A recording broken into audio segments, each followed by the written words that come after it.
Well, hello and welcome back to the channel. You join me as I've made a trip back up to the Lake District after my week holiday that I had with my wife. I did cat bells like early in the morning to get to the top for sunrise, which is something that I'd always wanted to do. Just one of those kind of bucket list things, I suppose. This is another. I've always wanted to take a tent, backpack, and then go and camp on top of a fell. So that's the plan. I got myself a tent and a few other bits and pieces. I say a few. This pack is a lot heavier than I'd anticipated. It's a 68 litre Osprey Kestral 68 litre bag, and it's got 2 litres of water in it, a small 600ml drink, and then all my stuff, tripod, camera, and it's in excess of about 19-20 kilogram, I think. Now I've only been walking 15 minutes, and yeah, it's not comfortable. It's not pleasant. I'm hoping the rewards will be worth it at the top. I don't know if you know where we are at the moment. I'm in the Buttermere Valley. You've got Buttermere Lake, Haystacks up here, Fleetwithpike, and I'm hoping to climb up to Warnscale Bothy if I can find it. And if I can make it, and I haven't got any intentions of staying in the Bothy, but having watched 1 or 2 YouTube videos, there is some places outside the Bothy to pitch a tent, and I'm hoping to be there in time for sunset, get the camp set up or the tent pitched, watch the sunset, do some photos, and then cook myself some dinner. That's the plan. See if we can make it. Well, it looks like it's about to get steeper. It's not to mention that I left home at 6:30 this morning and arrived in the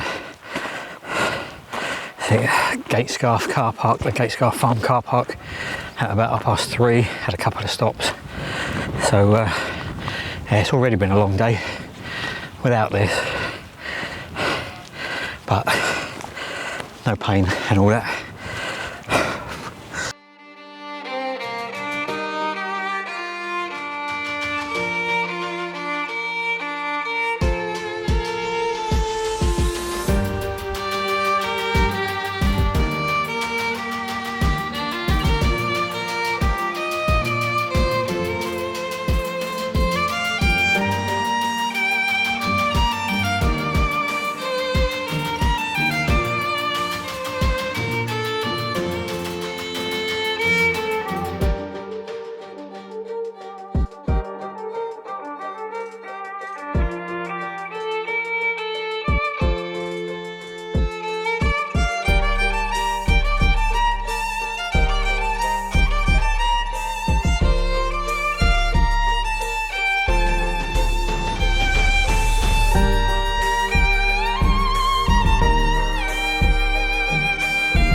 Well, as you can see, I have made it up to Warnscale Bothy. That was quite a climb. That pack was ridiculously heavy for me. I'm sure other people have carried more, but that's probably the heaviest pack that I've carried up anywhere. It was a struggle. There were certain points I had to stop. My whole legs were shaking, but yeah, it was an easy path to follow. There was one point where I kind of lost the path, realised I had to cross a small beck to join a second path, and you kind of pass underneath the Bothy and you come round, and you can just about see the roof of the Bothy on your way up, and you have to come round, back round on yourself to get to the Bothy. I've come up here, it's 3 young guys that are here for the night. They're staying in the Bothy. They've got quite a nice setup inside at the moment with their dinner on the go, and 3 lads out enjoying themselves. So I'm not going to do too much in the Bothy, but what I am going to do is set up my tent outside, keeping out of their way. Sky's looking quite nice. There's a few breaks in the cloud. It's nice bright evening at the moment. It's still quite mild. Hopefully when the sun sets we might even get a bit of colour and 1 or 2 images.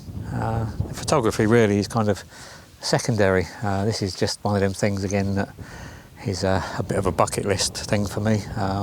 Something that I've always fancied doing, getting to the top of a fell and spending the evening. So I'm quite pleased with myself for making it. Like I said, I set off from home at 6:30ish this morning, and it's now 5:45 in the evening. I've been up here, I don't know, 20 minutes or so, had a brief chat with the guys that were up here, and I'm now just about to set up the tent before sunset, which is in about 2 hours time. So if I can get the tent set up and some water on the go, and then we can concentrate on a bit of photography before turning in for the evening. But yeah, see how tonight goes.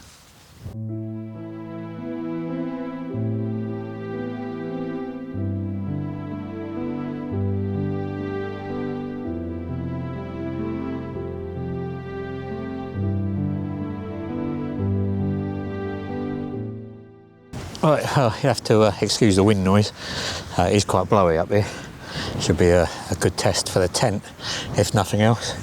I'm just going to now attempt to get my bed made up for the evening. This is what is it? A Thermarest UL80 or something, I think.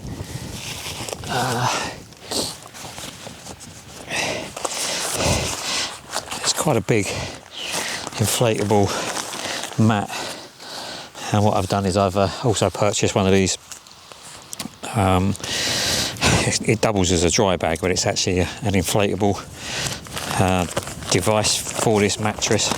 So you unroll this. It's just like a standard.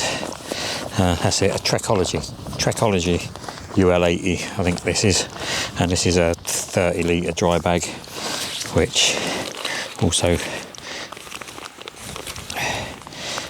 doubles as the inflator. This has got a 2-way valve on it. That one is the one to let all the air out. You put the first cap in, that then becomes a 1-way valve, so it will allow air in and not out. So then you attach that to the mat, and I did this at home in the garden and attempted to blow it up. Yeah, that was an experience. Got giddy a few times. So I'm kind of hoping that this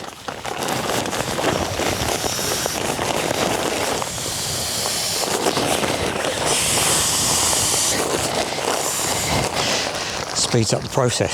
So you get the bag, open up the bag, fill it with air, roll it down, and then push it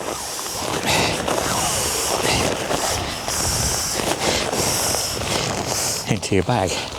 Now, believe you me, this is a damn sight easier than blowing it up manually. That really, that's almost as bad as walking up this hill. I'm going to try and get this done, get my bed set up, so I haven't got to worry about that before the sun sets. I want to try and get some images. At times now 6:30, got about an hour and a half till actual sunset, and I want to try and get like the standard image of the Bothy from above the Bothy, looking out over Lake Buttermere and Crummock Water, and obviously the standard, hopefully get the tent lit up and be able to include that in the frame as well. Now, the widest lens I've got at the moment is my 24-105. I'm not sure that's going to be wide enough. I did contemplate swapping the 24-105 for me wide angle 17-40 for that very reason. But I forgot, in all honesty. By the time I thought about it, everything was packed. It was the night before, and yeah, I couldn't sleep very well that night anyway, everything going around in my head. So yeah, we've got the 24-105. We'll see if it's wide enough. I've lost count of how many bags this is now, putting it in here. But yeah, that's going up quite nicely. I think one or two more and we should be there. Just hope this stays attached and doesn't blow off over the side there.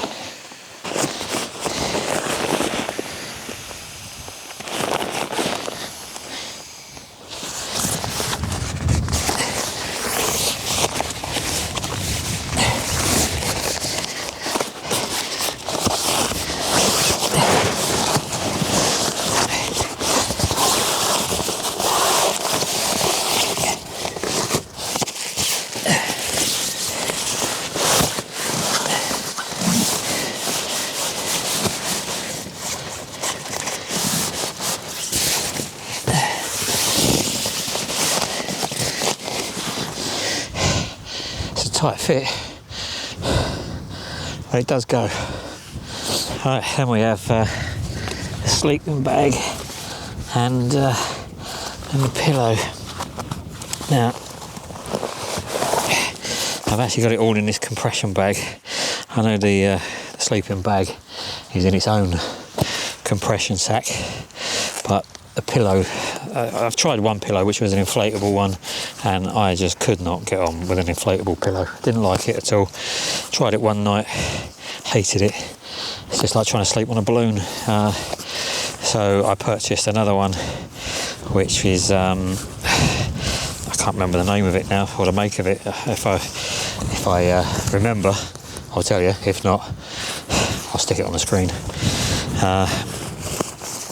But this pillow is almost a full-size pillow, and it puffs up quite nicely. And as of yet, I actually haven't tried it in a tent. So this will be its maiden outing. Oh yeah, this is the pillow.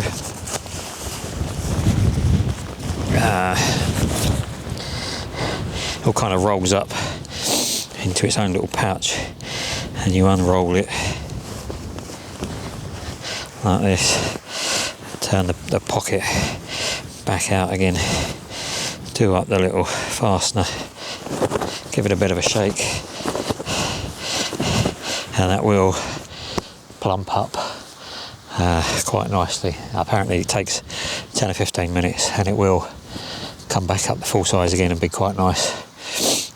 It's also got this little toggle on it which you can cinch down to compress it to make the pillow softer or harder as you like. Now, yeah, a bit of a luxury item. It's not particularly heavy, it's just bulky to get in the bag, but I'm hoping that at least allow me to get a half decent night's kip. And then sleeping bag. Now, my wife did buy me a 4-season sleeping bag, it's a nice sleeping bag, and I'm sure it's very warm, but it is really big, really bulky, and I really struggled to try and fit it in along with everything else. So I've actually purchased this OEX Fathom EV300, which is allegedly a 3-season sleeping bag, although a lot of the reviews I've seen say it's more like a 2-season. Now I don't like a heavy duvet anyway, so I'm hoping that this is going to be more than adequate for the conditions that I plan to be out in. I don't plan to be out middle of winter in the freezing cold. I'm a fair weather everything, me. So we get this in. Quite a nice compact sleeping bag. It does up quite nicely, quite small. It's like the old mummy style one, but you can undo the side of it if you wish. Now, I don't like being wrapped up too tight when I'm in bed, so we'll see what tonight brings.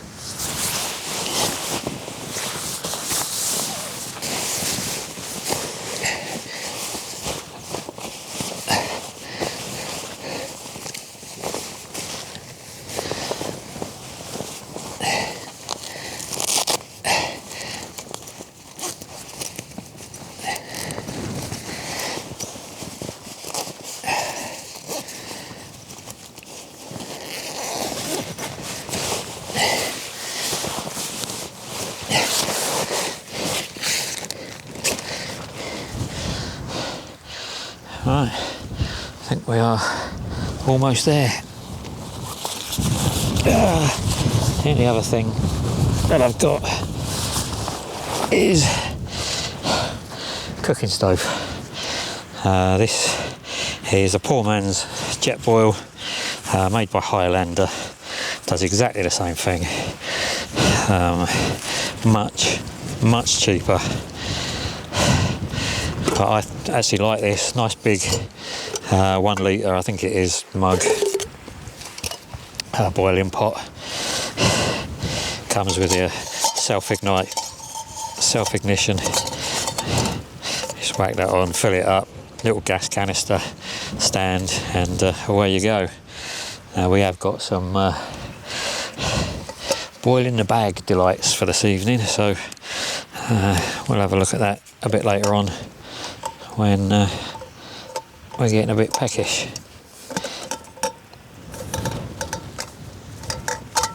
Find somewhere a little bit more secure for that when we light it.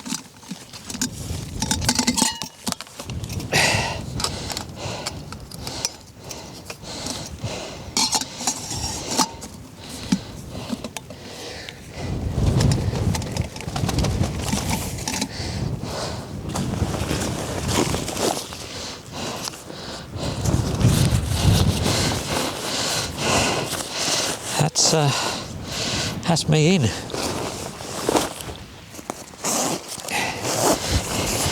Just my camera insert in the bottom.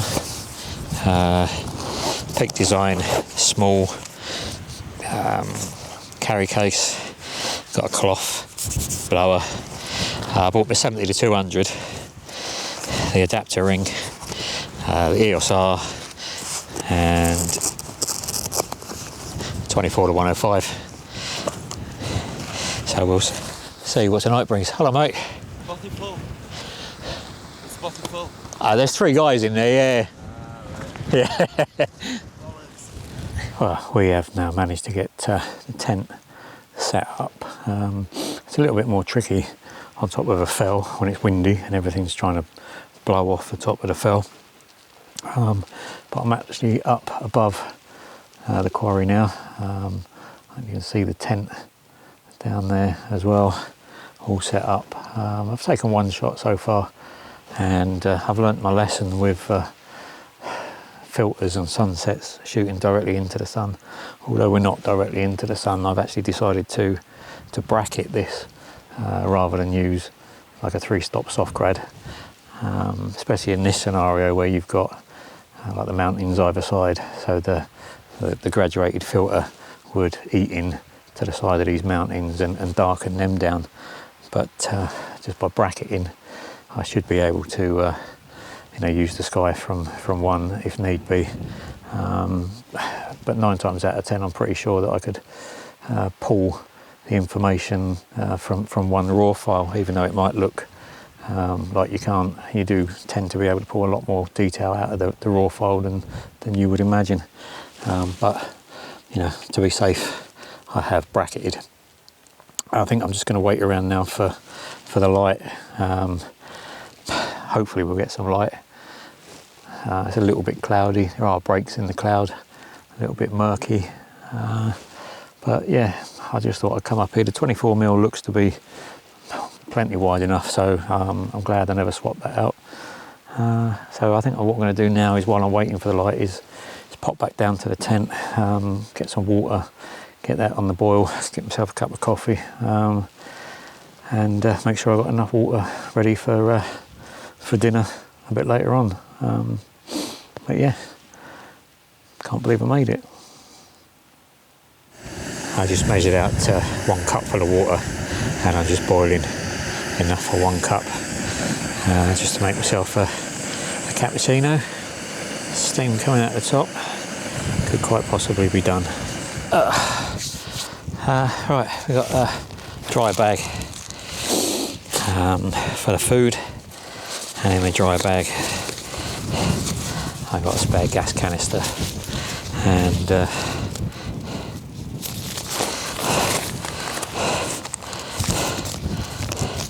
cappuccino and a selection of Wayfarer.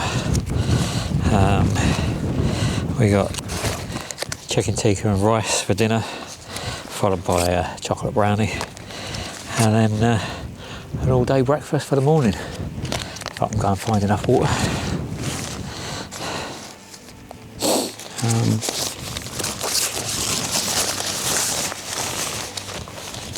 But for now, here's the cappuccino. The old Bothy seems quite popular this evening. The 3 guys that I mentioned earlier are in there. They come out, had a drink outside, and tried to watch the sunset, or did watch the sunset, although not a sunset at all. No colour. Sun set officially about 2 minutes ago, but we're still waiting for any kind of light at all. It's really dull, overcast, so the photography unfortunately is not great this evening.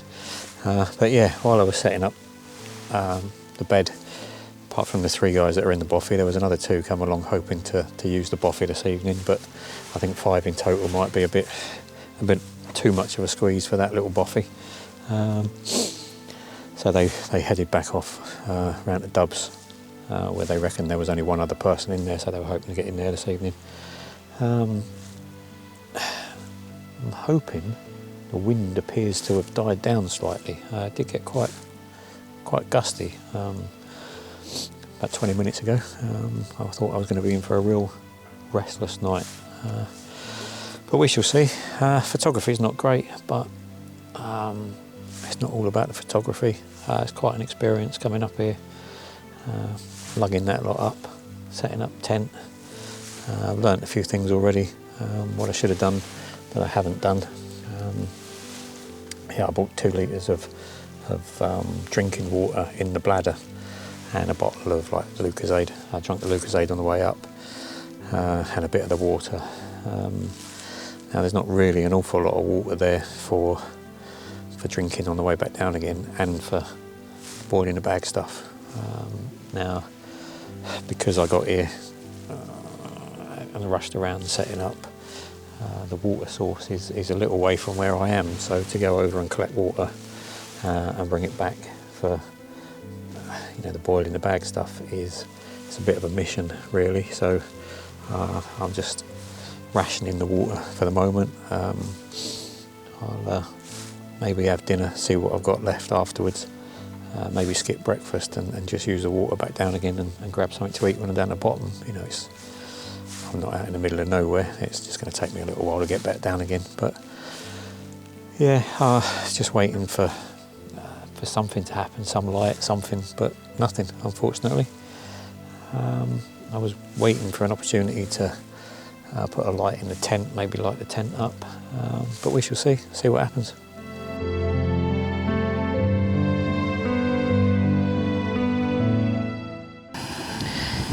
This is tonight's luxury gourmet dinner on the go. I opted for the all-day breakfast rather than the chicken tikka. I wasn't quite sure how spicy it might be, so I thought I'd play it safe, go for the all-day breakfast and skip it in the morning.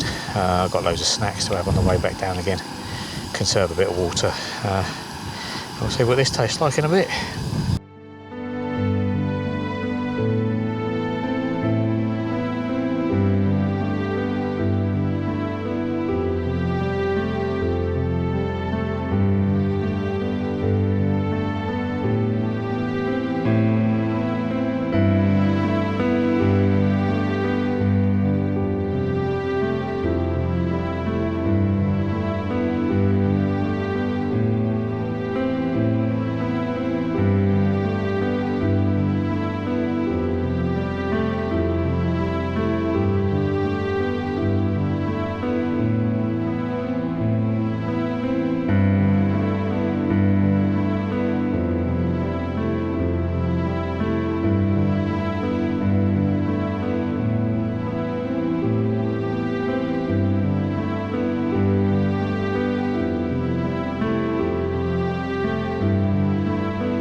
I don't know if you can see me, but we've just heated up our all-day breakfast and we're going to give it a go, see what that's like.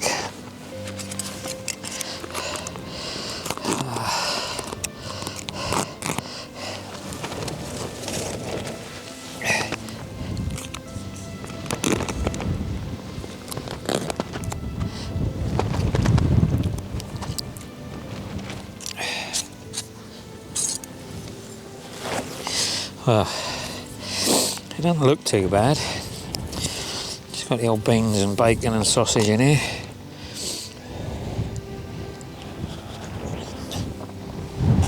Well,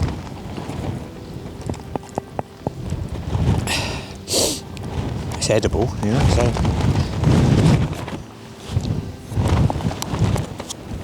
at least I'm having something, that's the main thing.